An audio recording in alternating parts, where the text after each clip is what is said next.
Kalena dhammat sawanang etamang kalamutamang. Video part 4b. Ajaran Buddha tentang pembebasan di kehidupan ini juga. Judul asal In This Very Life, The Liberation Teachings of the Buddha oleh Sayadaw U. Pandita. Penerjemah bahasa Inggris Venerable U. Agga Citta. Penyunting bahasa Inggris Kate Wheeler. Penerjemah bahasa Indonesia Tim Penerjemah Yasati. Penyunting bahasa Indonesia Asin Kusaladhama. Perancang sampul Tim Perancang Yasati. Penata letak Asin Kusaladhama. Foto sampul patung Buddha dari Batu Pualam ISMC Bakom. Penerbit Yayasan Satipatthana Indonesia Yasati. Cetakan pertama Mei 2014. Bab 4. 7 faktor pencerahan. 7 cara lain untuk mengembangkan faktor penyelidikan. Kitab komentar membahas tentang 7 cara tambahan untuk mendukung timbulnya faktor penyelidikan sebagai faktor pencerahan. 1. Bertanya. Yang pertama adalah bertanya tentang dhamma dan latihan. Ini berarti mencari seseorang yang memiliki pengetahuan dhamma dan berdiskusi dengannya. Tak diragukan lagi bahwa orang Barat dengan mudah dapat memenuhi persyaratan ini. Mereka terbiasa menanyakan hal-hal yang kompleks. Kapasitas ini baik. Ia akan mampu mengembangkan kebijaksanaan. 2. Kebersihan. Faktor pendukung kedua adalah kebersihan, yang disebut dasar internal dan eksternal. Yang tidak lain adalah tubuh dan lingkungan. Menjaga dasar internal atau tubuh bersih berarti mandi secara teratur, rambut disisir, memotong kuku, dan pastikan perut bebas dari sembelit. Menjaga kebersihan dasar eksternal berarti memakai baju yang bersih dan rapi, menyapu, membersihkan debu, merapikan tempat Anda tinggal. Ini membantu pikiran menjadi terang dan bersih. Ketika mata melihat kotoran dan ketidakrapian, pikiran cenderung ikut menjadi kacau. Tetapi jika lingkungan bersih, pikiran menjadi terang dan jelas. Kondisi batin ini merupakan hal ideal untuk mendorong perkembangan kebijaksanaan. 3. Batin yang seimbang. Faktor pendukung ketiga timbulnya penyelidikan adalah menyeimbangkan faktor-faktor kemampuan pengendalian keyakinan, kebijaksanaan, perhatian penuh, usaha, dan konsentrasi. Kita telah membahasnya secara panjang lebar pada bab sebelumnya. 4 dari 5 faktor ini berpasangan. Kebijaksanaan dengan keyakinan, usaha dengan konsentrasi. Latihan bergantung pada alur pokok keseimbangan pasangan ini. Jika keyakinan lebih kuat daripada kebijaksanaan, seseorang cenderung mudah tertipu atau terbawa pada pikiran ketaatan yang berlebihan, halangan bagi kemajuan latihan. Sebaliknya, bila pengetahuan atau kecerdasan berlebihan, kelicikan dan kecurangan batin adalah hasilnya. Seseorang menipu diri sendiri dalam banyak cara, bahkan tentang kebenaran. Keseimbangan antara usaha dan konsentrasi bekerja seperti ini. Jika seseorang terlalu bersemangat dan bekerja terlalu keras, pikiran menjadi gelisah dan tidak dapat dipusatkan dengan baik pada objek pengamatan. Begitu tergelincir, ia melamun dan menyebabkan frustrasi. Akan tetapi, terlalu banyak konsentrasi akan membawa pada kemalasan dan rasa kantuk. Ketika pikiran tenang dan terlihat mudah untuk tetap terpusat pada objek, seseorang mulai rileks dan menurun. Ia segera mengantuk. Menyeimbangkan faktor-faktor kemampuan pengendalian adalah aspek meditasi yang harus dipahami sepenuhnya oleh seorang guru dengan mendalam agar dapat membimbing muridnya. Cara paling mendasar menjaga keseimbangan dan mengembalikannya ketika hilang adalah memperkuat sisa faktor kemampuan pengendalian. Perhatian penuh. 4 dan 5. Menghindari orang bodoh, berteman dengan orang bijak. Faktor keempat dan kelima yang mendukung penyelidikan adalah menghindari orang bodoh, tidak bijak, dan berteman dengan orang bijak. Apakah orang bijak itu? Orang mungkin terpelajar di bidang kitab suci. Yang lain mampu memikirkan sesuatu dengan jelas. Jika Anda berteman dengan orang ini, pembelajaran teori Anda pasti akan meningkat dan akan menumbuhkan sikap filosofis. Aktivitas ini sama sekali tidak jelek. Jenis orang bijak lain adalah yang mampu memberi Anda pengetahuan dan kebijaksanaan di luar yang ada dalam buku-buku. Kitab suci mengatakan bahwa prasyarat minimum mendefinisikan orang seperti itu adalah ia telah berlatih meditasi hingga telah mencapai tahap pandangan terang muncul dan lenyapnya semua fenomena.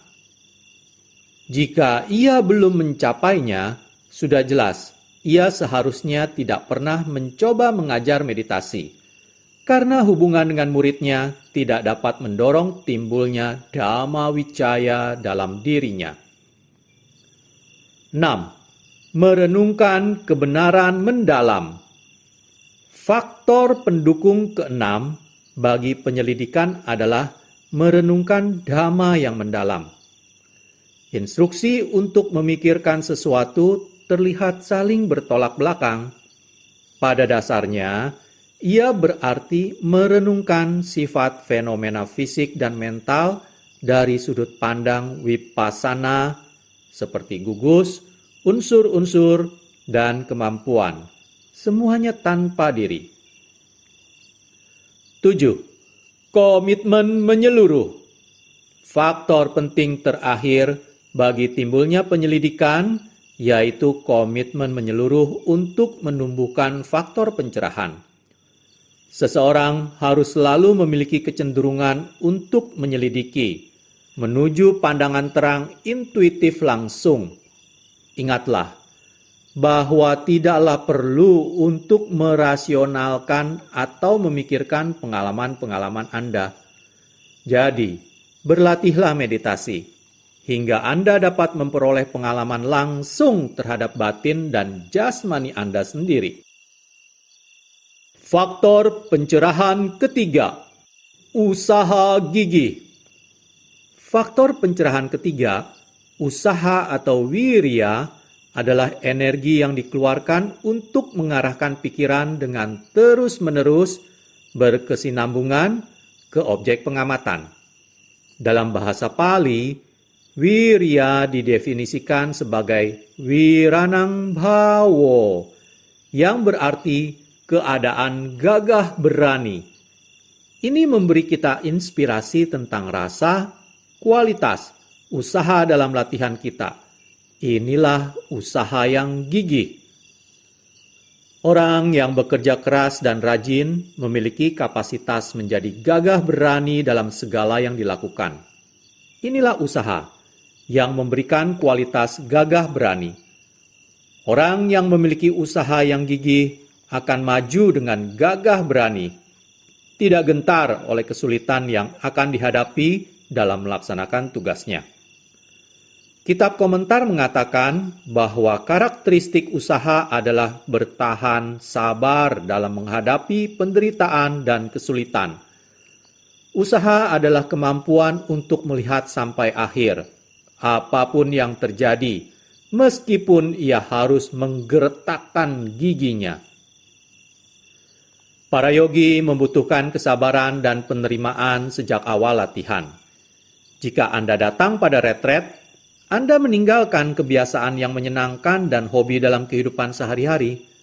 Anda tidur sedikit pada sebuah kasur sederhana dalam ruangan yang sempit. Lalu Anda bangun dan mencoba untuk duduk diam bersila jam demi jam. Pada puncak latihan yang keras, Anda harus bersabar dengan ketidakpuasan batin Anda dan kerinduannya pada hal-hal menyenangkan di rumah. Sebenarnya, setiap kali Anda selesai melakukan meditasi, Anda pasti mengalami perlawanan tubuh dan suatu tingkat rasa sakit. Katakanlah, Anda mencoba untuk duduk bersila selama 1 jam. Baru 15 menit duduk, seekor nyamuk datang dan menggigit Anda. Anda merasa gatal.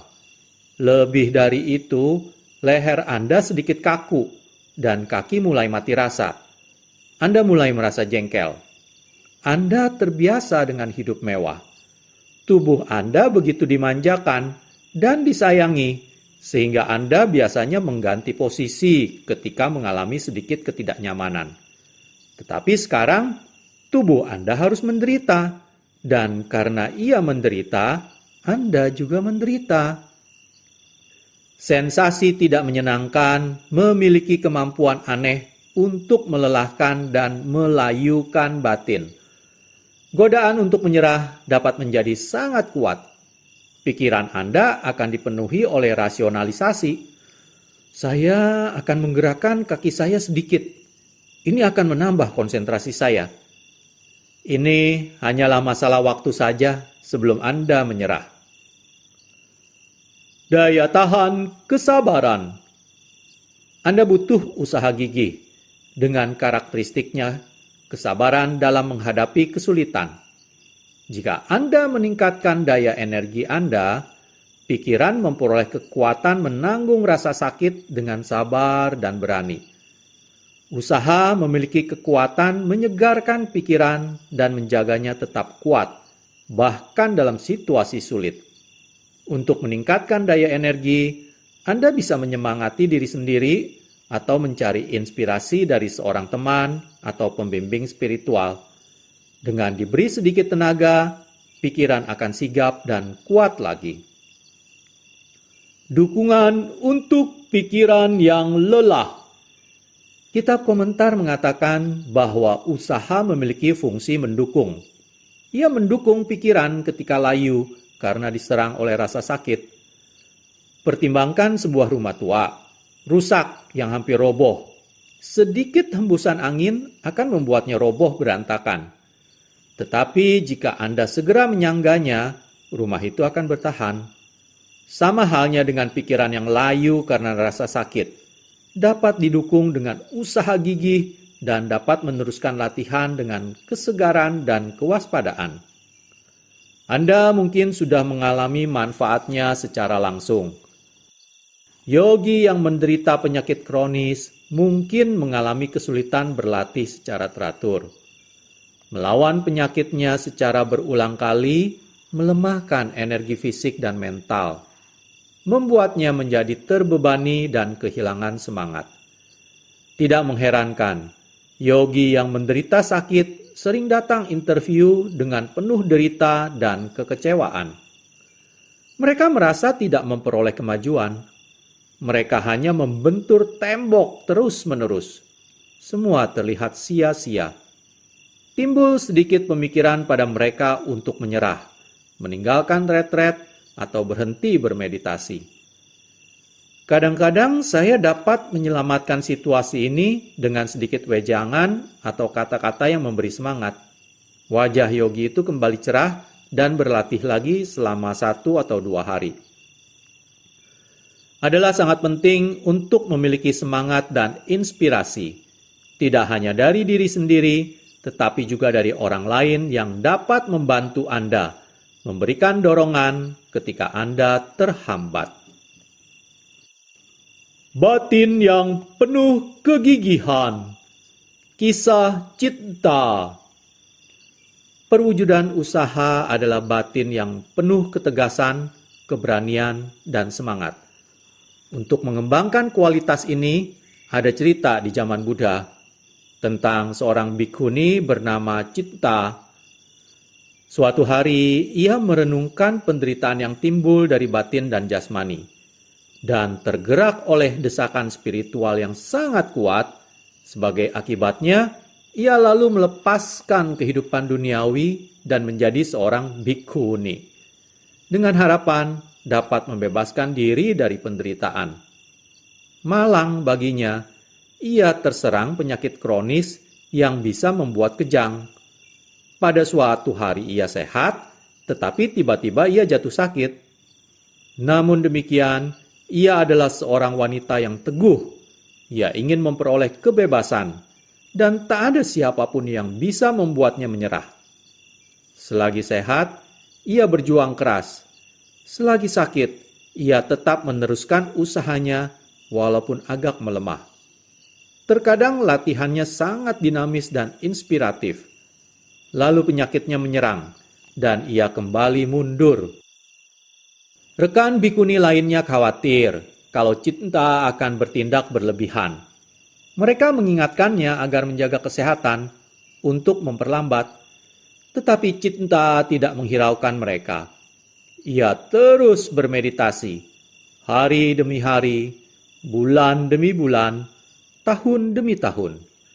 Ketika mulai tua, ia harus memakai tongkat untuk berjalan. Tubuhnya lemah dan kurus, tetapi batinnya kuat dan sehat. Suatu hari, Citta memutuskan bahwa ia sudah muak dengan segala rintangan ini dan membuat keputusan mantap. Ia berkata pada diri sendiri, "Hari ini saya akan melakukan yang terbaik tanpa mempertimbangkan tubuh saya sama sekali. Saya yang meninggal hari ini atau kilesa yang akan ditaklukkan." Citta mulai berjalan mendaki bukit dengan tongkatnya. Dengan perhatian penuh, langkah demi langkah, ia berjalan. Tua, kurus, dan lemah. Kadangkala ia harus jongkok dan merangkak, tapi batinnya sangat teguh dan gigih. Ia benar-benar memiliki komitmen mutlak terhadap Dhamma. Setiap langkah yang ia ambil, setiap rangkakan yang dilakukan menuju puncak bukit, dilakukan dengan penuh perhatian. Ketika mencapai puncak, ia kelelahan, tetapi perhatian penuhnya tidak terputus. Citta kembali bertekad menaklukkan seluruh kilesa untuk selamanya, atau ia yang akan dihancurkan oleh kematian. Ia berlatih dengan sekuat tenaga, dan tampaknya pada hari itu ia mencapai tujuannya. Ia dipenuhi oleh kebahagiaan dan kegairahan. Dan ketika ia menuruni bukit, ia lakukan dengan penuh kekuatan dan pikiran yang jernih. Ia adalah orang yang sama sekali berbeda dengan Citta yang merangkak mendaki bukit. Sekarang ia nampak sehat dan kuat, dengan penampilan bersih dan tenang. Para bhikkhuni keheranan melihat Citta seperti itu. Mereka bertanya, keajaiban apa yang telah mengubahnya? Ketika Citta menceritakan apa yang dialaminya, para bhikkhuni dipenuhi dengan kekaguman dan pujian. Buddha berkata, "Jauh lebih baik hidup sehari dengan berjuang bermeditasi daripada hidup 100 tahun tanpa perjuangan." Dalam bisnis, politik, hubungan sosial, dan pendidikan, kita selalu menemukan bahwa para pemimpin adalah orang yang bekerja keras. Kerja keras membawa Anda mencapai puncak dalam segala bidang. Ini fakta kehidupan. Peranan usaha juga nyata dalam meditasi. Meditasi membutuhkan banyak tenaga. Anda harus benar-benar bekerja, membangun kesinambungan perhatian penuh, dan menjaganya dari saat ke saat tanpa jeda. Dalam usaha ini, tak ada ruang bagi kemalasan.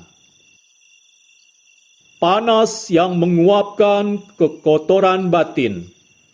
Buddha berbicara tentang energi sebagai sejenis panas, atapa.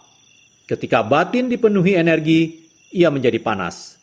Temperatur mental ini memiliki kekuatan untuk mengeringkan kekotoran batin.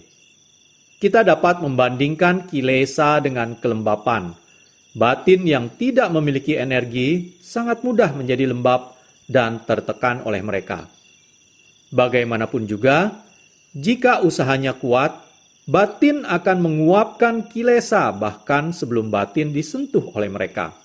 Sehingga ketika batin dikuatkan oleh usaha, kotoran batin tidak dapat menyentuhnya atau bahkan mendekatinya.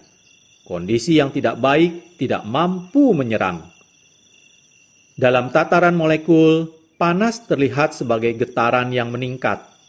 Bara besi yang panas sebenarnya adalah molekul yang bergetar sangat cepat dan menjadi fleksibel serta dapat dibentuk. Demikian pula dengan meditasi. Ketika usahanya kuat, getaran yang makin meningkat dalam batin terwujud dalam bentuk kegesitan. Pikiran yang bertenaga melompat dari satu objek ke objek lain dengan mudah dan cepat. Ketika menyentuh fenomena, ia memanaskannya, mencairkan ilusi tentang kepadatan, sehingga proses lenyap terlihat dengan jelas. Terkadang, ketika momentum kuat dalam latihan, usaha berjalan dengan sendirinya, seperti sepotong besi panas yang tetap membara untuk waktu lama setelah keluar dari api.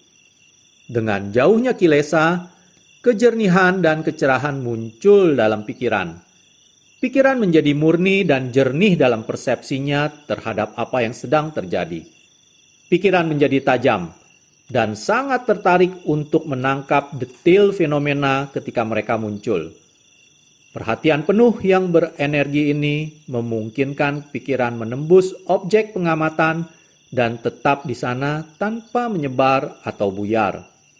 Dengan perhatian penuh dan konsentrasi yang terbentuk, ada ruang bagi persepsi intuitif yang jernih, kebijaksanaan untuk muncul.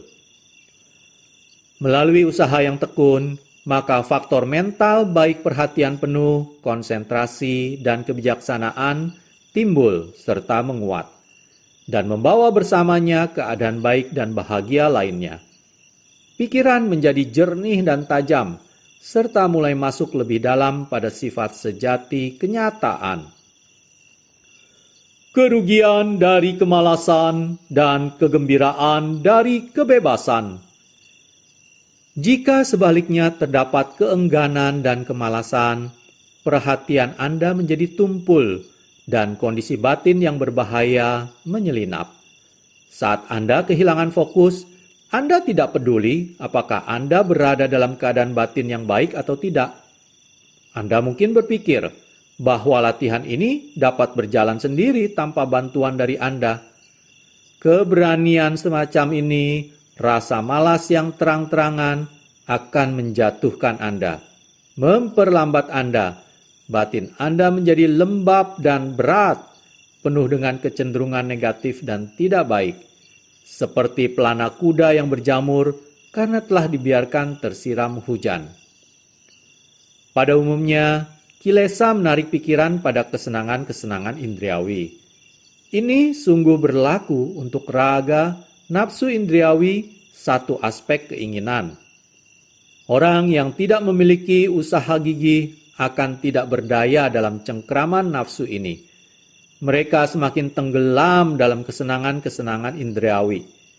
Jika usaha dimasukkan dalam batin, batin dapat membebaskan dirinya dari kekuatan membahayakan ini. Batin menjadi sangat ringan, seperti roket yang sukses memasuki keadaan tanpa bobot di angkasa luar. Bebas dari beban nafsu keserakahan dan kebencian. Batin sebaliknya dipenuhi oleh kebahagiaan dan ketenangan. Juga berbagai kondisi batin lain yang menyenangkan dan bebas. Jenis kesenangan ini hanya dapat dinikmati melalui api usaha diri sendiri. Anda mungkin pernah mengalami kebebasan ini secara pribadi. Barangkali suatu hari Anda sedang bermeditasi, sementara ada seseorang yang sedang memegang kue di dekat Anda. Bau harum masuk ke hidung Anda. Jika Anda benar-benar penuh perhatian, Anda hanya akan mencatat bau ini sebagai objek. Anda tahu itu menyenangkan, tetapi tidak ada kemelekatan atau keterikatan muncul. Anda tidak terdorong untuk bangkit dari tempat duduk dan meminta satu dari kue itu. Kejadian serupa mungkin berlaku pada objek tidak menyenangkan yang datang pada Anda. Anda tidak merasakan penolakan, kebingungan, dan kebodohan batin juga tidak muncul. Ketika Anda melihat dengan jelas sifat alami batin dan materi, faktor yang tidak menguntungkan tidak akan mampu mengendalikan Anda. Makanan dapat menjadi salah satu sumber kesulitan utama bagi para meditator, khususnya dalam retret. Tinggalkan seluruh masalah keserakahan. Yogi sering merasa sangat muak terhadap makanan. Ketika seseorang penuh perhatian, seseorang dapat membuat penemuan mengejutkan bahwa makanan tidak memiliki rasa di lidah. Ketika latihan semakin dalam, beberapa yogi mulai menemukan bahwa makanan sangat menjijikan, sehingga mereka tidak sanggup makan lebih dari 1 atau 2 suap. Sebaliknya, ketika yogi mengalami kegairahan yang kuat, kegairahan ini menjadi makanan bagi batin mereka. Sedemikian, sehingga mereka kehilangan seluruh selera makannya. Kedua jenis yogi ini harus mencoba untuk mengatasi reaksi awal mereka dan berusaha agar dapat memakan cukup makanan untuk mempertahankan energi mereka. Ketika tubuh kekurangan nutrisi fisik, tubuh akan kehilangan kekuatan dan stamina, sehingga akhirnya merusak latihan meditasi. Seseorang boleh berhayal memperoleh manfaat wirya, tetapi jika tidak benar-benar berusaha untuk mendapatkannya, ia dikatakan berkubang dalam kotoran. Bahasa Pali untuk orang seperti itu adalah kusita. Di dunia, orang yang tidak bekerja untuk menyokong kehidupannya dan keluarga akan diremehkan orang lain. Ia bahkan dijuluki pemalas atau dihina dengan berbagai cara. Perkataan kusita khususnya mengacu pada seseorang yang dihina melalui ucapan. Hal yang sama terjadi dalam latihan. Terkadang energi sangat dibutuhkan. Seorang yogi yang tidak dapat mengerahkan usaha untuk mengatasi pengalaman sulit, sebaliknya mundur karena takut, dapat dikatakan sebagai pengecut. Ia sama sekali tidak memiliki keteguhan, tidak memiliki kegigihan, tidak memiliki keberanian. Orang yang malas hidup sengsara, hidup bersama penderitaan, tidak hanya direndahkan oleh orang lain, tetapi juga kilesa mudah muncul ketika usahanya rendah. Lalu batin diserang oleh 3 jenis pemikiran salah. Pemikiran tentang kesenangan nafsu indriawi, kekerasan, dan kekejaman. Keadaan mental seperti ini menekan, menyakitkan, dan tidak menyenangkan. Orang malas dapat dengan mudah disergap oleh kemalasan dan kelembaman. Keadaan mental tidak menyenangkan lainnya. Lebih jauh, tanpa tenaga, sangat sulit untuk menjaga sila dasar. Seseorang melanggar sila atas tanggungannya sendiri. Ia kehilangan kebahagiaan dan manfaat kemurnian moralitas. Pekerjaan meditasi sangat terhambat oleh kemalasan. Ia merampas kesempatan yogi melihat realitas sejati dari segala sesuatu, atau untuk menaikkan tarif badannya ke angka yang lebih tinggi.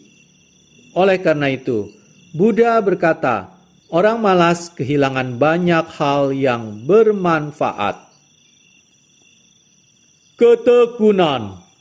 Agar usaha dapat berkembang sampai pada titik menjadi sebuah faktor pencerahan, ia harus mempunyai kualitas ketekunan. Ini berarti energi tidak menurun atau mandek, melainkan ia terus meningkat. Dengan ketekunan usaha, batin terlindung dari pemikiran salah. Ada begitu banyak energi sehingga kemalasan dan kelembaman tidak dapat timbul. Yogi merasakan semacam ketahanan dari sila, demikian juga konsentrasi dan pandangan terang. Mereka mengalami manfaat dari usaha, batin yang bersinar, jernih, serta penuh tenaga, aktif dan penuh energi. Pemahaman tentang usaha yang baik menjadi nyata hanya setelah seseorang menikmati keberhasilan dalam meditasi. Mungkin ia telah mengamati rasa sakit yang kuat dan menembusnya tanpa bereaksi atau tertekan olehnya. Batin merasa sangat puas dan bangga atas perjuangan yang sudah dilakukannya. Yogi memahami bahwa karena usahanya, batin tidak kalah dalam kesulitan, melainkan melampauinya dan keluar sebagai pemenang. Perhatian bijaksana adalah penyebab timbulnya energi. Buddha secara singkat menjelaskan bagaimana usaha atau energi timbul. Beliau berkata, ia timbul disebabkan oleh perhatian bijaksana, perenungan bijaksana untuk berkomitmen dalam menimbulkan 3 unsur usaha. Tingkatan energi meninggalkan lingkup kilesa. 3 unsur usaha dari Buddha adalah usaha peluncuran, usaha pembebasan, dan usaha yang terus-menerus. Usaha peluncuran diperlukan pada awal periode latihan, khususnya dalam retret. Pada awalnya, batin dikuasai oleh situasi baru dan mungkin merindukan semua hal yang ditinggalkan. Agar bergerak pada jalan meditasi, Anda renungkan manfaat tugas Anda dan kemudian benar-benar mulai mengerahkan usaha agar tetap berperhatian penuh. Ketika yogi pertama kali memulai latihan, hanya objek yang sangat mendasar diberikan. Anda diarahkan untuk mengamati objek utama dan hanya mengamati objek lain ketika mereka mengganggu.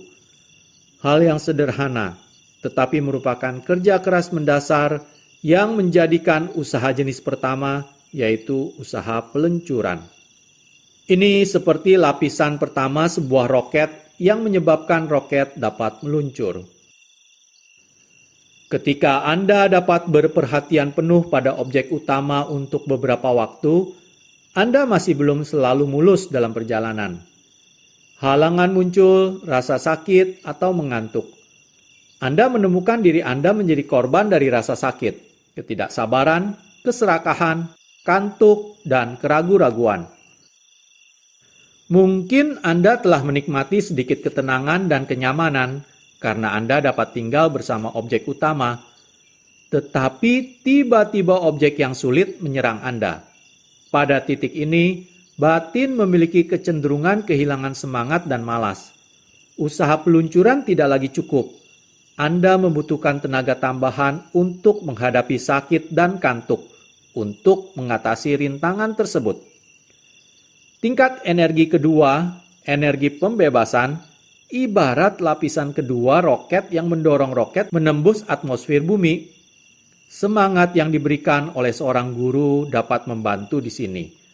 Atau Anda dapat merenungkan untuk diri Anda sendiri alasan-alasan baik untuk meningkatkan usaha pembebasan. Dengan dipersenjatai oleh semangat dari dalam dan luar, sekarang Anda membuat usaha yang bersungguh-sungguh untuk mengamati rasa sakit. Jika Anda mampu mengatasi kesulitan Anda akan merasa sangat gembira. Energi Anda akan menggelora. Anda sekarang siap untuk pergi ke apa saja yang berada dalam bidang kesadaran Anda. Barangkali Anda telah mengatasi sakit punggung, atau Anda melihat pada serangan kantuk dan melenyapnya lenyap seperti segumpal awan kecil. Pikiran menjadi segar, terang, dan jernih. Anda mungkin merasakan tenaga yang tinggi. Ini adalah pengalaman langsung dari energi pembebasan. Setelah ini, latihan mungkin akan berjalan lancar. Batin merasa puas. Jangan terkejut jika tiba-tiba guru memberi Anda pekerjaan rumah tambahan. seperti meminta Anda untuk mengamati beberapa titik sentuh pada tubuh Anda. Instruksi ini bertujuan menimbulkan energi yang terus-menerus. Energi ketiga, energi yang terus-menerus diperlukan untuk memperdalam latihan Anda, menarik Anda ke pencapaian tujuan. Ini ibarat tahap ketiga roket, yang memberikan tenaga untuk keluar sepenuhnya dari gaya gravitasi bumi. Ketika Anda mengembangkan energi yang terus-menerus, Anda akan memulai perjalanan Anda ke tahap-tahap pandangan terang. Adalah suatu hal yang mudah lupa bahwa kebahagiaan sementara yang Anda rasakan dalam latihan hari ini akan segera berlalu ketika Anda kembali ke dalam kehidupan duniawi. Kecuali jika Anda telah mencapai tingkatan kedamaian yang lebih mendalam. Anda mungkin merenungkan hal ini untuk diri Anda sendiri. Mengapa Anda berlatih? Saya merasa bahwa tujuan minimum adalah mencapai sotapana, pemasuk arus, untuk mencapai tingkat pencerahan pertama yang akan membebaskan Anda dari kelahiran di alam rendah yang berbahaya dan penuh penderitaan. Apapun tujuan Anda, jangan berpuas diri sampai Anda mencapainya. Untuk itu, Anda butuh mengembangkan usaha terus-menerus yang tidak menurun atau mandek. Ia tumbuh dan tumbuh hingga akhirnya membawa Anda sampai ke tujuan Anda. Ketika usaha berkembang dengan baik, dengan cara demikian ia disebut Panggahita Wirya dalam bahasa Pali. Akhirnya, pada akhir latihan, usaha mencapai aspek keempat yang disebut usaha pemenuhan. Inilah yang membawa Anda keluar dari gravitasi ladang kesenangan indriawi menuju ke kebebasan nibbana. Barangkali Anda tertarik untuk melihat seperti apakah ini. Baiklah, berusahalah dan Anda akan tahu. Demikianlah saya akhiri video part 4B.